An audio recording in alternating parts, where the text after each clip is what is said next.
హైదరాబాద్ శివారు ప్రాంత ప్రజల్ని దోపిడీ గ్యాంగ్ వణికిస్తోంది. చెడ్డీ గ్యాంగ్ పోయింది, ఇప్పుడు థర్డ్ గ్యాంగ్ తయారైంది. ఈ గ్యాంగ్ ఉదయం ఆటోల్లో రెక్కి నిర్వహించి రాత్రిపూట దోపిడీలకు తెగబడుతోంది. హైదరాబాద్ శివార్లలో మెరుపు వేగంతో దోపిడీలు చేస్తున్నారు. నాగ్గా చోరీ చేసే రాత్రికి రాత్రే సిటీ దాటిస్తారు. దోపిడీలు చేసే టైంలో ఎవరైనా అడ్డొస్తే చంపేందుకు కూడా వెనుకాడదు ఈ థర్డ్ గ్యాంగ్. హైదరాబాద్ శివార్లలోని ప్రజలకు మరో దోపిడీ గ్యాంగ్ కంటి మీద కొనుకు లేకుండా చేస్తోంది. సిటీ శివారు ప్రాంతాల్లో కాలనీలు, ఇళ్లనే టార్గెట్ చేసి దోపిడీలకు పాల్పడుతోంది. మధ్యప్రదేశ్లోని తార్ ప్రాంతానికి చెందిన భయానక దొంగల ముఠా దోపిడీలకు పాల్పడుతున్నట్టుగా గుర్తించారు పోలీసులు. హయత్ నగర్, అబ్దుల్లాపూర్ మేడ్, ఘట్కేసర్ పోలీస్ స్టేషన్ల పరిధిలోని కాలనీల ప్రజలు అప్రమత్తంగా ఉండాలని హెచ్చరిస్తున్నారు. అర్ధరాత్రి ఎవరైనా డోర్ కొడితే ఎట్టి పరిస్థితుల్లోనూ తీయొద్దని సూచిస్తున్నారు. అనుమానాస్పద వ్యక్తులు కనిపిస్తే డయల్ 100కు కాల్ చేయాలని చెప్తున్నారు పోలీసులు. మరింత సమాచారం మా కరెస్పాండెంట్ జ్యోతి అందిస్తారు. నగర శివారు ప్రాంతాలే టార్గెట్ గా దొంగల ముఠ హల్చల్ చేస్తోంది. హైదనగర్ పోలీస్ స్టేషన్ పరిధిలో ఉన్నటువంటి గుల్మోహర్ గ్రేటెడ్ కమ్యూనిటీలో ఒక దొంగల ముఠ బిభత్సం సృష్టించింది. అయితే దీనికి సంబంధించి వివరాలు మనతో మాట్లాడేందుకు డీసీపీ ఉన్నారు, ఒకసారి మాట్లాడదాం. సార్ చెప్పండి, ఎవరైతే ఈ గ్రేటెడ్ కమ్యూనిటీలో అటెంప్ట్ చేశారో అసలు ఎన్ని ఇళ్లని అటెంప్ట్ చేయడం జరిగింది? గతంలో ఈ ఏరియాస్లో చెడ్డీ గ్యాంగ్ అని చెప్తేనే భయభ్రాంతులకు గురైనటువంటి పరిస్థితులు కూడా ఉన్నాయి. అలాంటి గ్యాంగ్ మళ్ళీ ఏమన్నా కొత్తగా ఎంటర్ ఇచ్చింది అనుకోవచ్చా?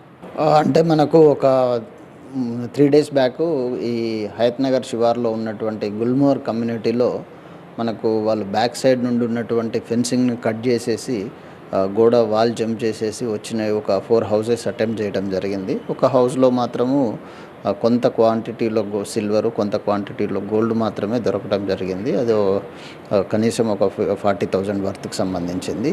ఆ తర్వాత వారు మనకు సీసీ కెమెరాస్లో మనకు రికార్డ్ అవ్వటం జరుగుతూ ఉంది. కాబట్టి శివారి ప్రాంతాలలో ఉండేటువంటి వాళ్ళు, ఈ కమ్యూనిటీస్లో ఉండేటువంటి వాళ్ళు కూడా వాళ్ళ సెక్యూరిటీ అరేంజ్మెంట్స్ ఒకసారి చెక్ చేసుకోవాలని చెప్పేసి పోలీస్ శాఖ వారి తరఫున విజ్ఞప్తి చేయడం జరుగుతూ ఉంది. అయితే అక్కడ ఉన్నటువంటి కొన్ని మనకున్నటువంటి టెక్నికల్ ఎవిడెన్స్ని వాటిని గ్యాదర్ చేసి చూడగా ఈ మధ్యప్రదేశ్కు సంబంధించిన తార్ వాళ్ళకు సంబంధించినటువంటి వ్యక్తులు ఇక్కడ తిరిగి ఈ ప్రాంతంలో అఫెన్స్ చేసినట్టుగా మనకు తెలుస్తూ ఉంది. ఈ గ్యాంగ్లో సీసీ ఫుటేజ్ ఆధారంగా ఎంతమంది వీళ్ళు ఒక ముఠాగా ఏర్పడి దొంగతనాలకు పాల్పడుతూ ఉన్నారు? అంటే దాడులు కూడా చేస్తూ ఉన్నారా, కేవలం అటెంప్ట్ చేయడమేనా సార్ ఇవి? అంటే జనరల్గా వీళ్ళ ఎంఓ వచ్చేసి ఎక్కడైతే లాక్డ్ హౌసెస్ ఉన్నాయో ఆ లాక్డ్ హౌసెస్ను మాత్రమే టార్గెటెడ్గా రావటం జరుగుతుంది తప్ప ప్రజల మీద కానీ వాళ్ళ మీద దాడి చేసినట్టు మనకి ఇంతవరకు అయితే ఎలాంటివి ఎక్కడ కూడా రిపోర్ట్ కాలేదు. అయితే ఎక్కడైతే లాక్డ్ హౌసెస్ సమ్మర్ వెకేషన్స్లో అలా వెళ్ళిన సందర్భంలో జరిగినటువంటి మనకు ఇప్పటివరకు జరిగినవి కూడా ఐడెంటిఫై అవ్వటం జరిగింది. అంతేగాని ప్రత్యేకంగా వీళ్ళు దాడులు కానీ అట్లాంటివి ఏమీ లేదు. ప్రజలు కూడా ఎవరు అంత భయాందోళనలకు గురి కావాల్సిన పని లేదు.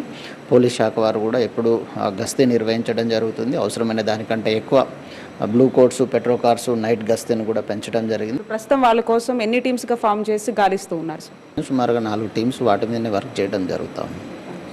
మొత్తానికి ఇది పరిస్థితి చెడ్డీ గ్యాంగ్ తరహాలోనే ఇప్పుడు మధ్యప్రదేశ్కు చెందినటువంటి తార్ గ్యాంగ్ అనుమానిస్తూ ఉన్నాము. అయినప్పటికీ కూడా ప్రజలెవరు భయభ్రాంతులకు గురి కావాల్సిన అవసరం లేదు. పరిధిలో ఉన్నటువంటి ఏమైనా సస్పీషియస్గా ఉంటే మాత్రం పోలీస్ స్టేషన్కి వెళ్ళి ఫిర్యాదు చేయాల్సిందిగా కూడా డీసీపీ చెప్తూ ఉన్నారు. వీడియో జర్నలిస్ట్ వెంకట్తో కలిసి Jyothi TV 9 LB Nagar DCP office నుంచి హైదరాబాద్.